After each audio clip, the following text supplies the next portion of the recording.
Here we go. Got it. Okay, welcome to another episode of Ebony Tree Council, where we like to change the narrative and give you positive images of successful Black professionals, special editions of people that have conquered quite a bit of things in their life to be the success they are, and new people to the workforce. Because, we as Black people have a lot of to offer our communities, and we want to give you the best of us. And Yeah. today I am really, really excited to talk to my friend, Miss Marquitta Rucker. How are you today, ma'am? Hi, Mr. Fred. Thank y'all so much for having me. I'm so honored. I'm glad to have you. Glad to have you. Now, just a little bit of background. I've known Miss Rucker for quite some time, and she is a powerhouse in the community. She leads with her heart, and she Mm. gives, and she supports where the need is. So this is going to be a lot of fun for me. Okay, so what we'll Yeah. do is we'll start out and we'll allow you to introduce yourself Okay. and tell us a little bit about your story. Well, my name is Marquitta Rucker, and I am the founder of SWAT Foundation. And SWAT was birthed from pain. My Mm, mother passed in 2013 from multiple myeloma cancer. It was probably one of the most darkest times of my life. And I know that my mother wouldn't have wanted me to stay there. So I decided that it was my responsibility to turn that pain into purpose and continue her legacy. And from that, SWAT was birthed. beautiful, beautiful. And so interesting because a lot of folks would take an experience like that and collapse onto themselves. But you found purpose and passion out of that pain. And that's so Yeah. commendable for you to do that. Well, thank you. So, with SWAT, what was the motivation for starting SWAT the way you've done it? I know it's based on your mother's cancer, but the way you deal with it, how did you come up with that vision? Well, SWAT was actually something my mother started Okay. at my church. Mhm. She when she got sick, she started SWAT. She decided that she had cancer. Cancer didn't have her. Oh, So she started to help people in our community. She would do like help elderly people clean up. She drove our church van. She took people to the doctor on the church van. She picked up youth on Sunday morning. She cooked breakfast at the church on Saturdays. She did a lot of work at our church and right in the community that surrounded the church. And so I just picked up where she left off. And I just added the piece where we would help people who've also been impacted by cancer. But our biggest mission is to help the underserved, which is the same mission and vision she had. mhm. Can you say more about the mission to help the underserved?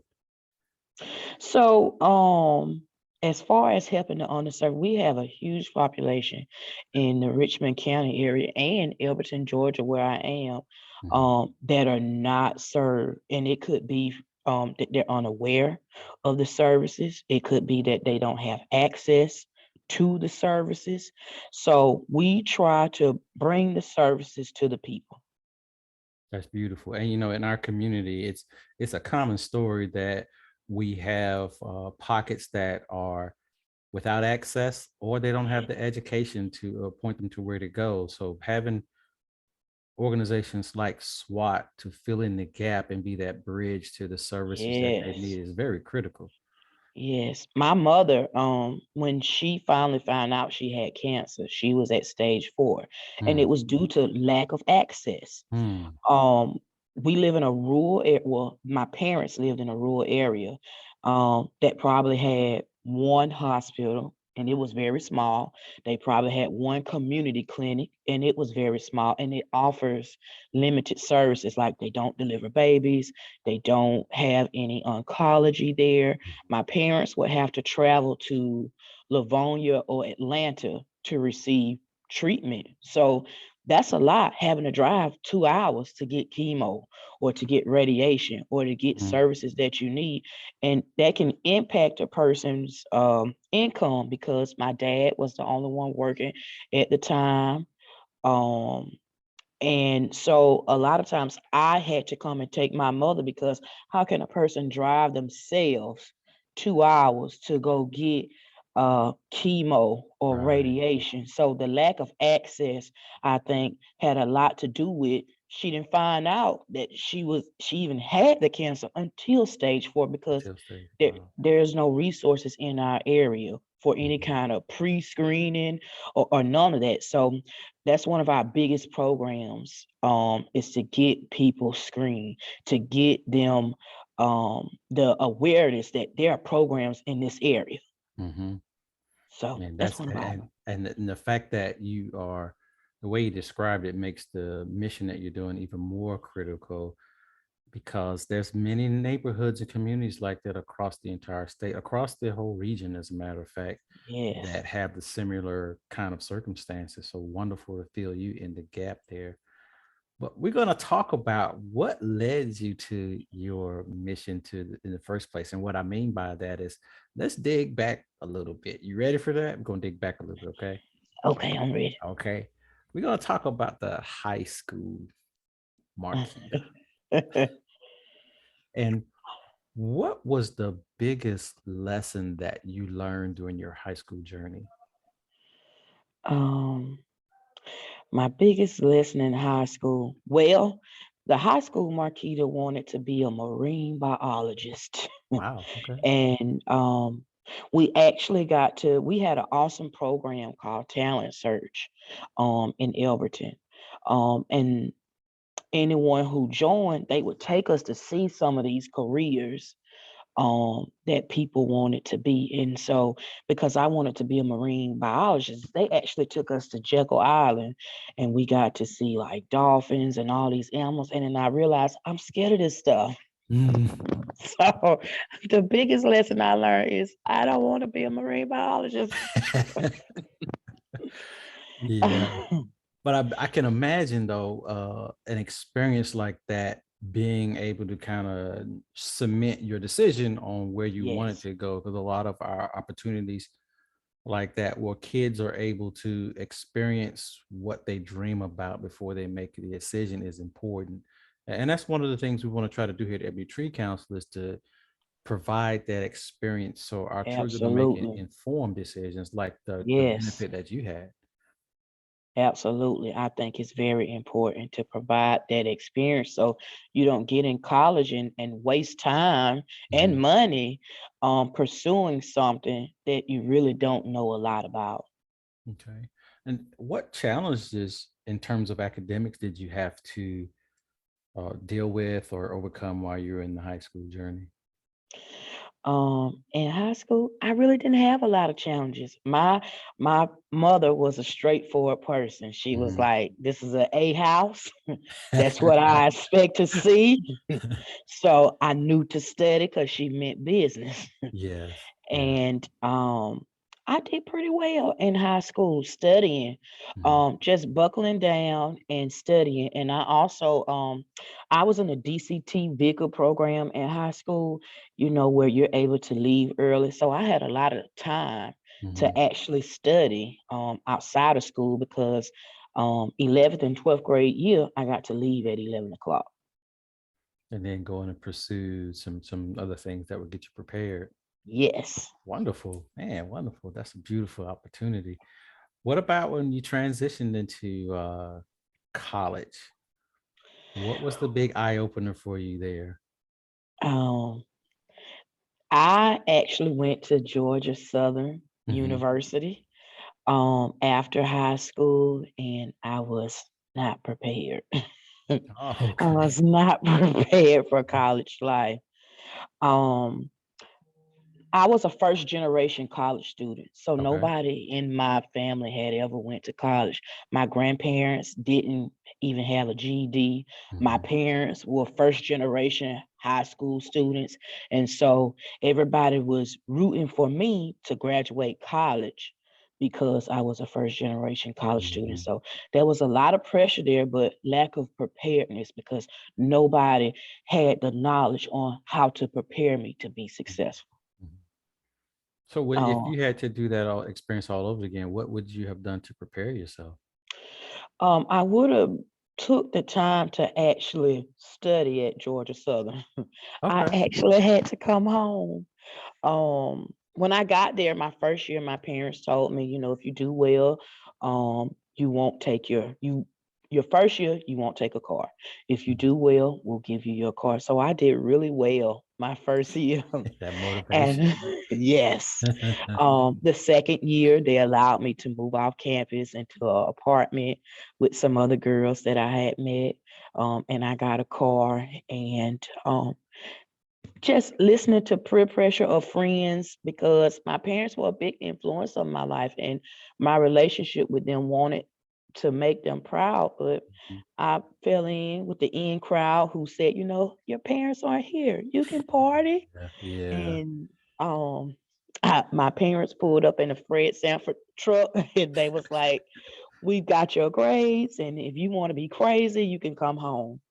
And Okay. I actually had to come home and they made me go to work.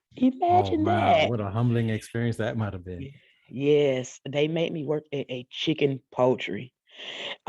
It was the worst 2 weeks of my Mhm. life. Mhm. Um, After 2 weeks of being in the freezing cold and having to work at this rural chicken poultry, I told them, please give me another chance.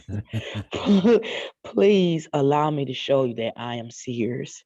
And they did. And I actually stayed on and worked until the end of the semester, and then I was allowed to return to school. But I had to come to Augusta State Mhm. because it was closer. So not as far as Georgia Southern, um, but close enough that if they needed to come and check on me, that they Mhm. could. And I actually graduated from Augusta State University. Yay, woo woo. So advice to my college self would be to not procrastinate and study Mhm. and do what you need to do.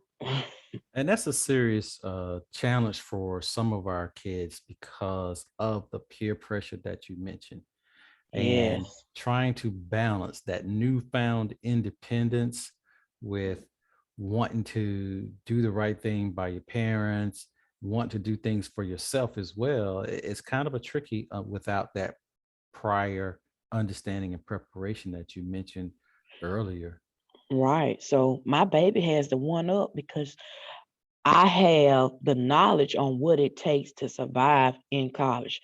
So Mhm. I'm actually preparing her now. She doesn't have to graduate with a mountain of debt like I did because she has Mm. the chance to enroll in dual enrollment program. She has the chance to come out of school with enough credits for an associate's degree.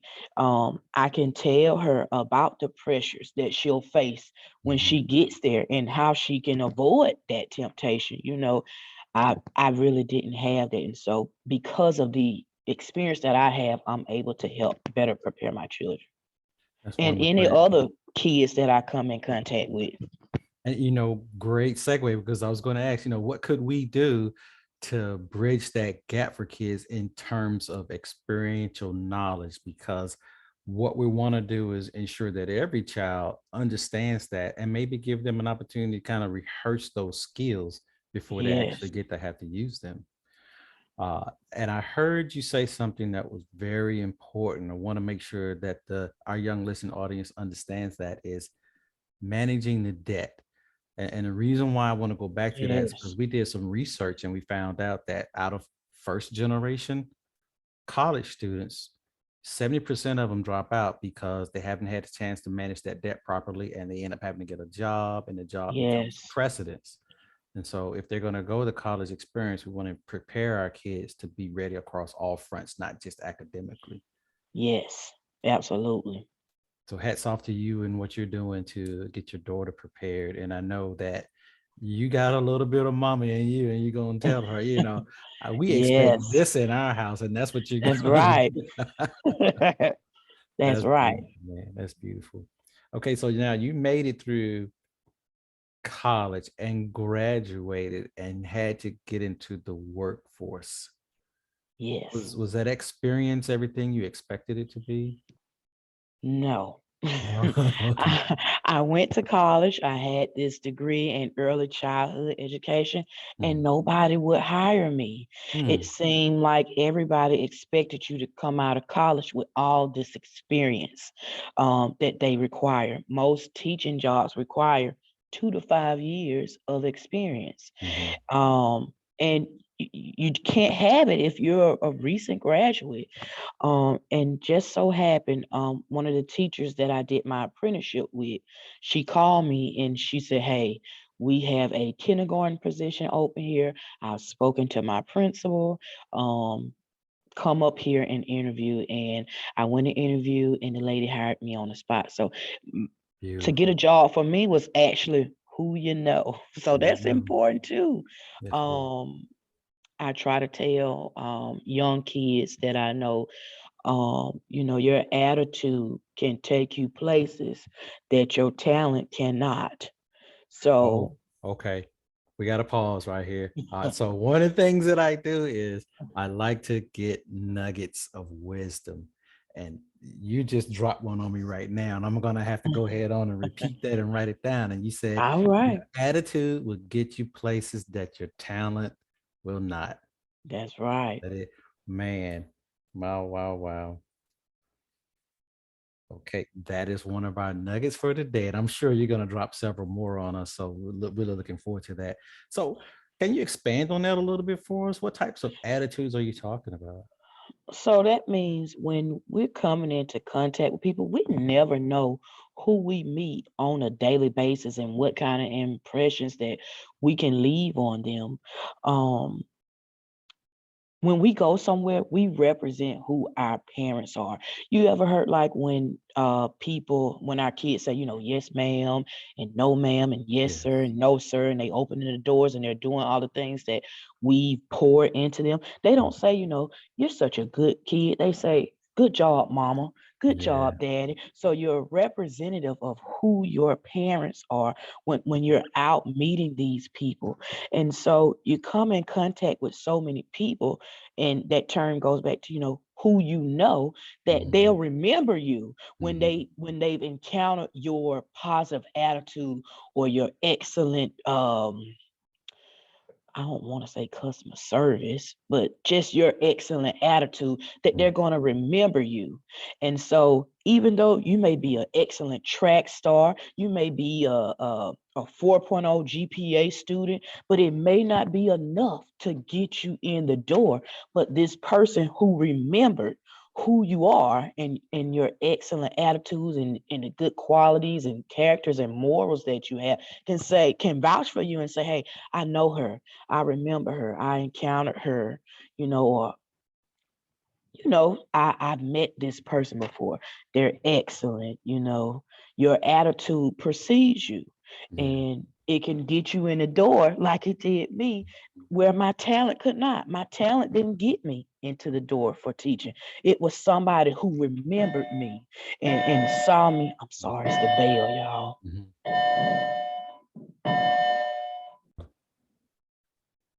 So interesting that you mentioned that the attitude would take you places. Just kind of curious from your perspective and your experience as an educator, how soon is it important for our kids to learn that lesson? Immediately. Yeah, okay, okay. I would say starting from the foundation, Mhm. even as early as kindergarten, it's important to start pouring it into our kids that, your attitude can take you places that your talent cannot. As an educator, I encounter all types of personalities Yes. on a daily basis. Okay. I encounter all kind of personalities on a daily basis, and I run into some talented Mhm, kids. mhm. But sometimes the The personality keeps them from excelling. Mm-hmm. You can't be a awesome athlete but have a bad attitude. You can't be an excellent scholar but have a poor character. The Mm-hmm. two just don't go together. And so if you have a excellent character and morals, even when they didn't recognize you for your ability to run track or for your ability that you graduated valedictorian at your Mm-hmm. school, you can get in another way. Yes. The door can be open another way. Man, that's a life lesson. I'm going to say that again to you. Attitude will take you places. Yeah, and it's very important that our kids learn that as early as possible in the foundation. Some of our young folks are in environments and situations where they're so focused on survival, Mhm. having to get to the point of understanding how to operate in terms of attitude and demeanor is secondary. But I believe that they go hand in hand. That's right. Hmm. All right. So, what else would you say in your experience in terms of attributes that kids can develop early is important? Kindness. Kindness. That's one of the biggest ones that we run into. Kids not knowing how to treat other children. Hmm. Um, at a school setting. I mean, I guess kindness is general and overall. You should know how to treat people anyway. But we run into problems with kids just being mean, Hmm. and cruel. So we're actually trying to come up with a program for kids as young as kindergarten, to learn the golden rule: treat your neighbor as you would treat yourself. And That's that's one so of them. important to drive that lesson home. And one of the things that we've kind of learned about children and how they treat each other in school, most often than not, there is a thread that goes back to a negative experience that the child has had, or Yes, some type of need that's not being expressed or articulated. And so our children, without the ability to articulate, turn to things that get them attention, but not necessarily absolutely, the attention that they desire. And so absolutely. we see a lot of that with trying to, kids trying to navigate those emotions, and it comes out in ways that don't really serve them well. That's right. In fact, uh, we saw a statistic very recently that suggested that because of our environment, there are a lot more instances where we need to pay attention to the mental health That's and right. the well-being of the child, mind, body, and spirit, to help them really have the tools to navigate how they relate to other people. And it's That's right. increased in terms of, sadness, depression, things like that, because of Yes. all the things that are swirling around us right now. Hmm. That's absolutely right.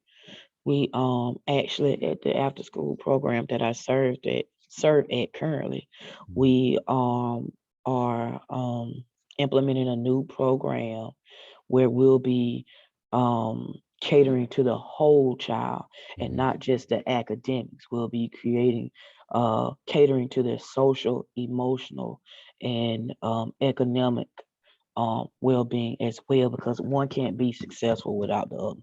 So true. So true. That's beautiful. That's beautiful. So, Miss Marquita, Okay. in the brief time that we've talked, I've heard you say entrepreneur, I've heard you say educator, and I've heard you say after school programs. I So wear a lot of hats. you wear a lot of hats. There were a lot of hats. And it's so beautiful to see somebody that's so giving. Just kind of curious, how do you manage work-life balance in all of that? Well, honestly, before now, I was not. Hmm. I was not balancing Hmm. work life and personal time and SWAT time, and my body finally said enough Okay. and shut down. Mm. because I'm normally the yes person. I'm going to say yes, I'm going to be at this community event. I'm going to say yes, I'm going to do this at school. I'm going to say yes, I'll do it after school. But something I've had to learn is I can't pour from an empty cup. Amen. Um, so I've had to learn that sometimes I got to get out the way because, and I'm gonna say this too, I've learned when providing any kind of services, we want instant gratification. Mm. Mm-hmm. We want something done right then. People don't like to be told, no, I can't, or no, I'm not able to do that right now. And honestly, what I've learned during my time when I had to sit down, I was getting in the way of a higher power. So if I say yes, they don't have to wait on his yes. Mm. Mm. Um, So profound. so Okay, it's nugget time again. I was, getting in the way of a higher power, so they didn't have to wait for his yes because you'd already said yes. yes. Wonderful, man. That's two. I'm keeping the count. I think I'm gonna have a little bell here one day that goes ding, another nugget drop. That's beautiful. It's beautiful. And so now that you've made that adjustment, how is that working out for you? It's awesome. I dedicate every Saturday morning to self care and mental health for myself. When I get up every Saturday morning, I don't care what I have to do that day, it has to stop until I can take care of me, even my Mm, children. mm. It's God first. I get up, I give him his time, and then it's me. I can't take care of nobody else until I've taken care of me.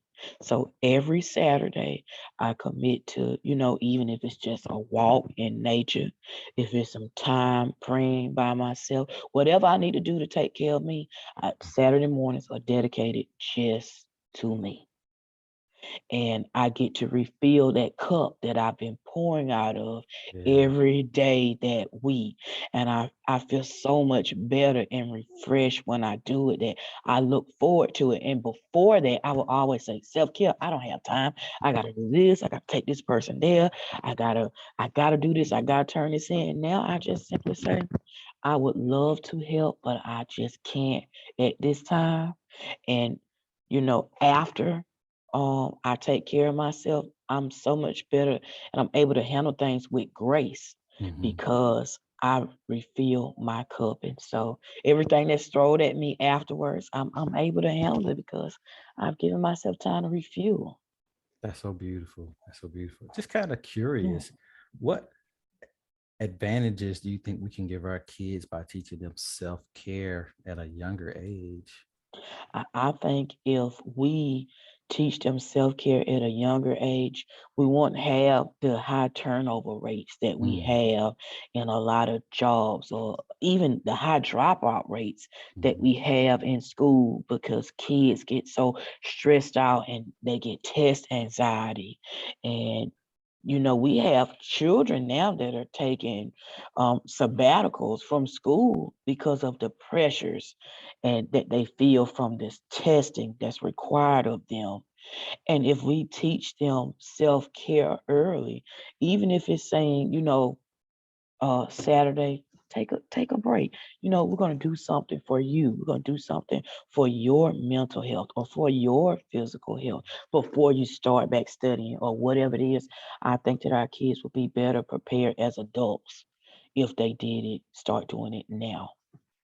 and thank you for sharing that too, because at Ebony Tree Council, that's another thing that we plan to focus on is teaching our children and equipping them with tools in self-care that they can learn now in a safe Yeah, environment. So when they become an adults, it's part of who they are, not something that's yes, new. That's new. yes. Health as well. Health is wealth. I love it. Health is Yes. wealth. Yes, ma'am. Indeed. Indeed. Indeed. So uh I want to take a moment here to dig a little bit into SWAT a little bit more because that's not make any mistake about it. It's a nonprofit, but it's also a business. And Hmm. so being able to function and operate as an entrepreneur in that space take some unique tools that you have to develop as an entrepreneur. At least that's what I imagine. Just kind of want to get your insight on that. some tools that you need to have. Good customer service. Good customer service.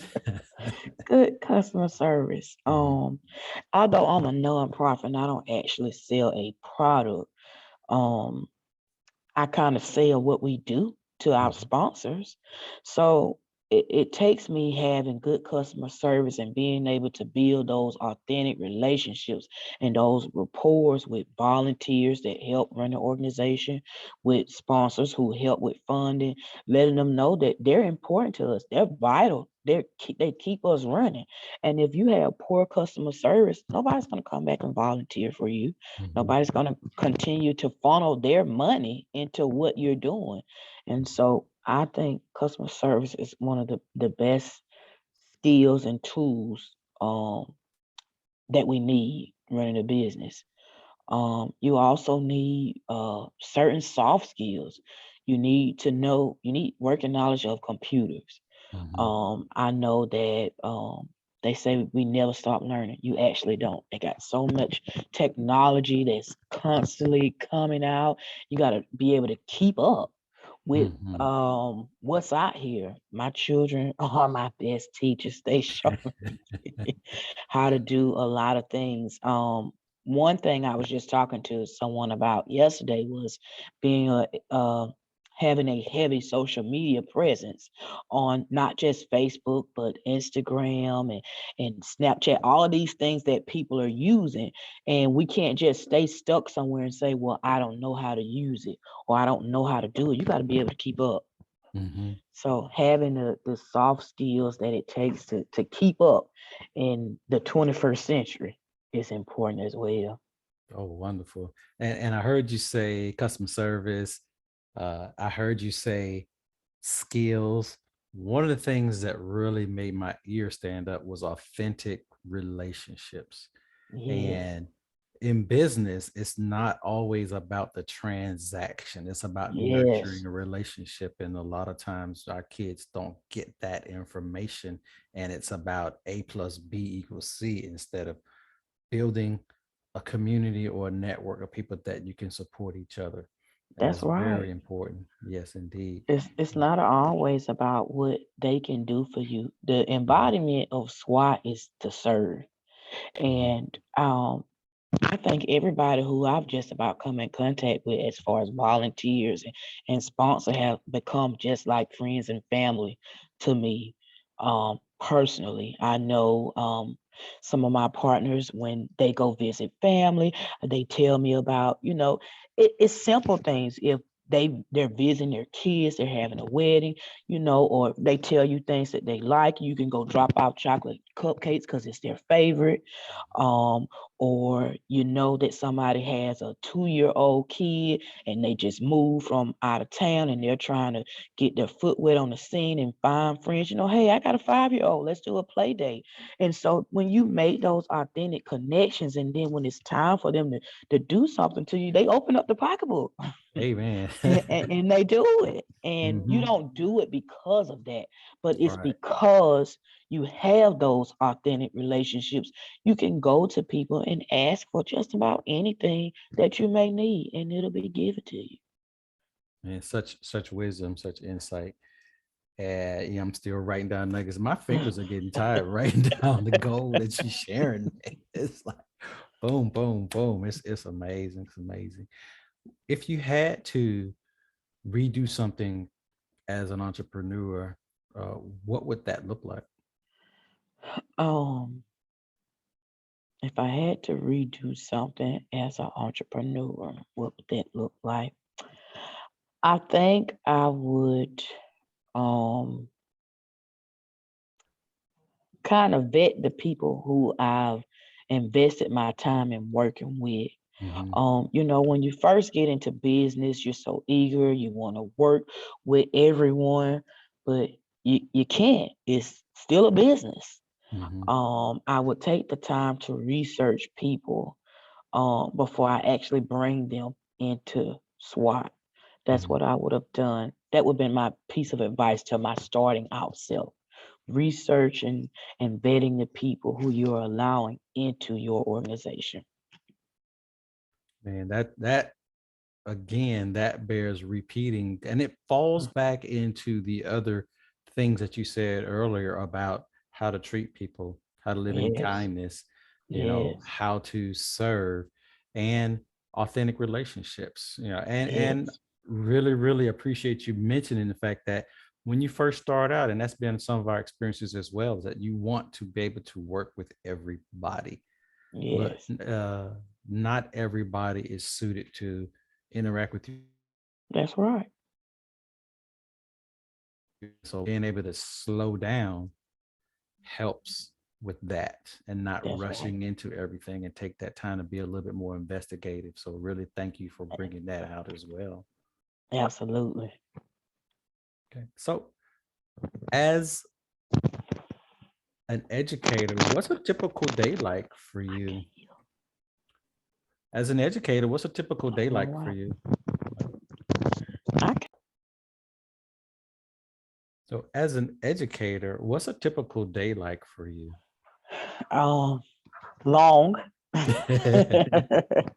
um, I normally get to my first job about 9 o'clock. I am the wraparound service facilitator over at Academy of Richmond County, Mhm. and I currently have 1,250 new students that I am serving.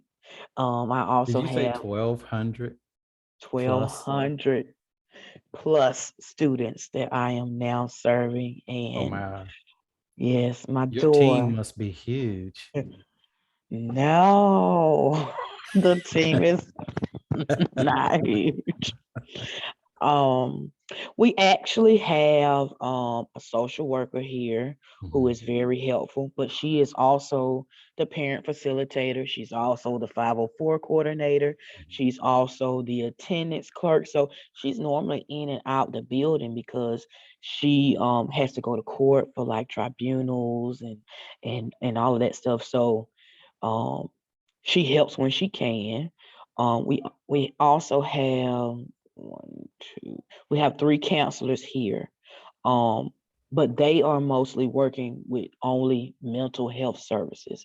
So any kind of social services is funneled all down to me. Mm, So all day, every day, I am helping students sign up for Medicaid. We have a high population of um, students who are with child here. mhm, So we have a support group here for them. So I run a support group for those students.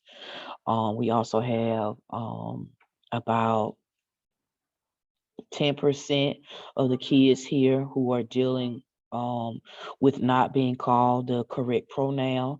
So we have I'm currently working on a support group for them as well. mm, And 90% of that 1,200 students, they are living in poverty. mm, So I am constantly seeing parents and families that are in need of help with rent, utilities, clothes, toiletries.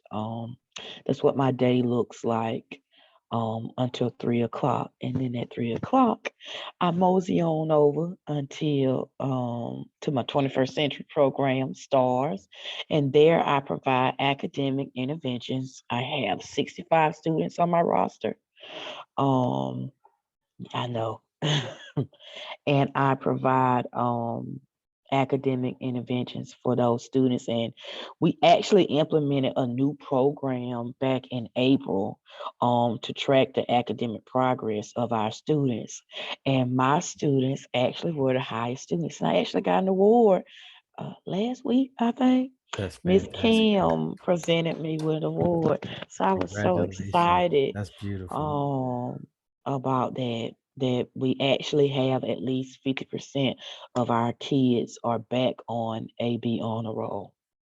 Man, that's a testament to your dedication, commitment. And one thing that we notice is that young people will respond when they Yes, believe they can trust who you say you are. absolutely. And so apparently, you're walking the walk and talking the talk such that kids are responding to you the way they need to for themselves. Right, and it goes back to relationship building. When Mhm. kids have a relationship with you, they perform better because they want you to be proud of them. Mhm. They they want somebody to actually correct them. They Mhm. want those things. So when you take the time to build a relationship and a rapport with them, they actually want to do better. You know, I've had a student that actually got into some trouble at school, and when I came in Thursday, she hugged me and she told me how sorry she was, that she had gotten in trouble at school, and that she knew I was disappointed, but she was going to do better. And I told her, you know, that's all I can ask. But that touched me Mhm. because she thought enough of our relationship. Um, you know, she doesn't even owe me an apology. You know, Mhm. I'm not her guardian, but that touched me that she thought enough of me and our relationship that she wants to do better. Man, it's apparent that you are a critical, resource in the county. I'm going to say that again, in the county, right? And it's also is very evident that we need more people like you in the community to help with getting our kids into a space where they can be successful. What Yes. can folks do to volunteer or help redirect some resources or things like that to support you at SWAT or at your STARS program and things like that? Well, they can always contact me at SWAT Foundation, INC at gmail.com, for volunteer opportunities. We have several programs going on throughout the year. We actually have our annual Repack the Backpack coming up February the 5th. Mhm. So we'll be looking for volunteers to come down to Hornsby Elementary. They have 588 students. Mhm. So we're looking for volunteers to come down there and help us give out school supplies. It'll be drive through. So parents of students at Hornsby can drive through and get school supplies. So, but we need volunteers all throughout the year. Mhm. So if anybody wants to donate time, we can take it. And if they want to donate some money, we take that too. There it is. Um, and if anybody wants to come over and donate some time at the Boys and Girls Club, you can definitely still email me Mhm. as well. We take anything we can get. That's beautiful. I mean, because I don't want to be not to be cliche, but Okay. okay. So love what you're sharing. And just again, folks, if you want to volunteer your time or volunteer resources or whatever it is, we're going to have it in our show notes where you can get contact with Miss Rucker at SWAT Foundation and provide that support either through SWAT or through the Boys and Girls Club that she's supporting. So definitely be on the lookout for that information in our show notes as well. Really, really want to ensure that people understood that they can support you. And this situation that we have, just using this as a small model, is not going away anytime soon. And in Right. fact, if we as a community cannot get behind programs like this, then to me, and this is me personally, the message that we're sending our kids is the priority is not on them. Right. And that cannot be, because our children are going to bring us into the future. And That's one of the right. things that's most evident, and we talked about it earlier, was that there's a digital divide there where Yes. as adults, we're just now learning how to be comfortable with the new technology. Our That's right. kids already understand. If we don't get into a position where we are able to close that gap, because digital divide is more just about understanding the technology, it's also having access to the technology. And we know that where we find poverty, we find limited access to technology. So we got to get that taken care of. And I also think, just to piggyback off of Mhm. what you were saying, Um, we got to be able to teach our young folks about digital responsibility. Oh, ooh, nugget. Digital responsibility. Yes, ma'am. Yes. And what does that look like? Well, okay. So what's next for you, Miss Marquita, in terms of Um, goals, passion, dreams? we were talking about also digital responsibility. Yes. So just to quickly reiterate what digital responsibility is, being real transparent. I have a child that struggle with being digitally responsible. Mhm, So I think as parents, it's our responsibility to learn what's out here and how to protect our children mhm, from what's out here in the digital world, and then how to teach them how to be responsible with technology. Because once something is posted, it doesn't go away, mhm, and it can actually keep you from getting it can keep you from getting into schools. Once statuses and pictures are posted, our children need to know with the technology that they are given, you need to be responsible. mhm. So Now, that's important. We used to do an annual internet safety day where we bring in different companies like Apple and T-Mobile and cybersecurity to teach children how to be digitally responsible. And it could mean, just taking a pledge that I'm going to be safe while I'm mhm, online. I'm going to use this laptop that I've been given responsibly. Um, that's just it, teaching our kids how to be digitally responsible in a digital world. man, that's so important. And a lot of times we kind of overshadow that by being uncomfortable with the technology ourselves. Right. And so opportunities present themselves with our kids that don't serve them well, you know, in the That's right. present and when they get ready to go out into the workforce and things like that. That That's trail right. follows them, that digital trail follows them. So definitely digital responsibility. It looks like something that we might have to go head on and jump in there with and help you guys fight that fight. Yes.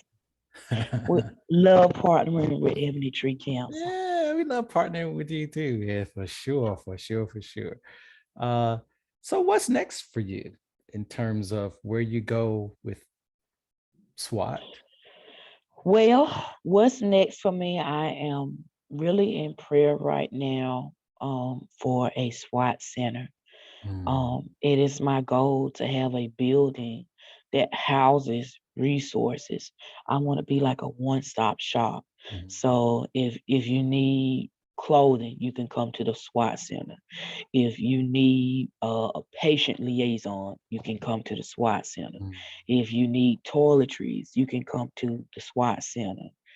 Um, we want to be like a resource hub for the community, and I want a physical location to do that. So that's what I'm working on right now, being able to be a physical presence in the community. Well, we're gonna pray right along with you that that comes Ye- into fruition, and we're Yes. gonna claim it and name it right now that the SWAT Yeah. Center as a physical location will happen Yes, in Jesus' name. in Jesus' name. That's right. So, um, you're gonna have the SWAT Center, and pretty soon you're gonna have a, a rising college freshman.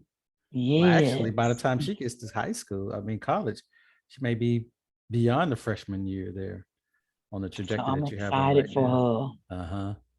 So what uh do you do anything different in terms of support and preparation, knowing that you have one child in college and another one soon to be coming right behind her?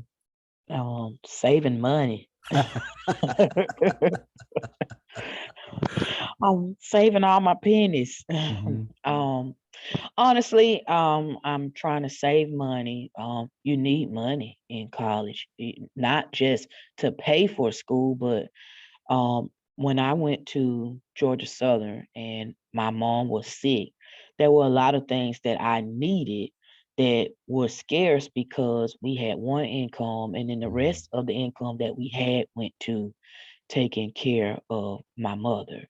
Mm. And so, as a single parent, I want to be prepared when my babies leave that they can have a little nest egg to take with them for the things that she'll need, if it's books or other needs that she may have, because I had to work. I was doing work study in college.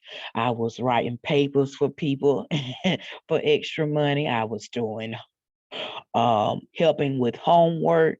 Mhm. Um, I've always had to keep several side hustles to stay afloat. And I don't want her to have to do that.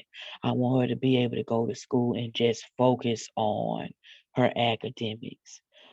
So with that being said, we're preparing a small nest egg for her. And I don't want to clip her wings.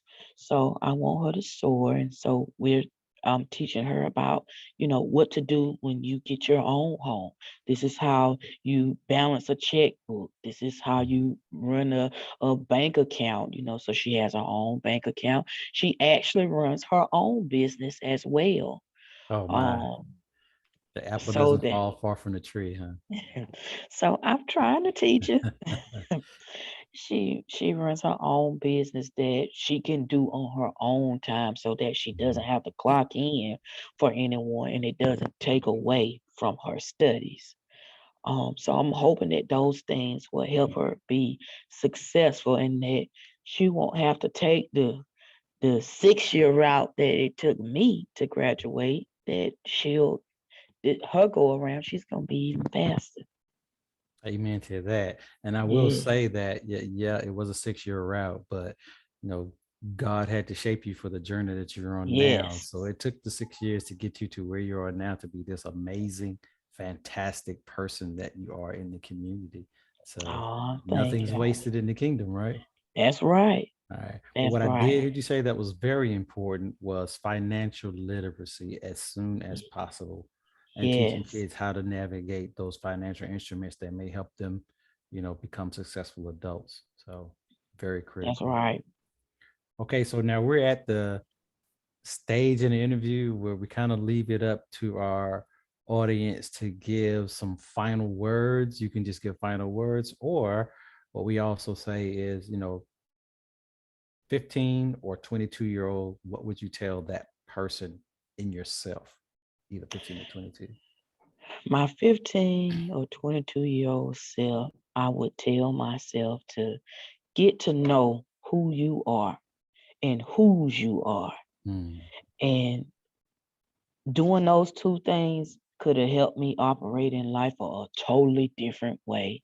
mm, And I'm trying to hone that in to my soon to be 16-year-old. She's um in high school. She's a beautiful young lady, and I know that she's maybe into some friendships soon. mm, So I want her to know who she is, and before trying to get into know someone else, and to mhm, know who she is, so that when she gets into these relationships and situations, that you can do it while still honoring God, and not in a religious way, because that's what I was taught. I was taught you go to church on Sunday, you go to church every Wednesday, you go to every vacation Bible school, you go to every program, but that never stopped me mhm, from doing other things. It mm, never, but it was because I didn't have a relationship mm, with God. mm. And so if I had a knew who I was and whose I was, I would have been bad. Man, And so I just would tell my younger self to get to know who you are and whose you are. And that's incredible. That's that's incredible. it. Mhm.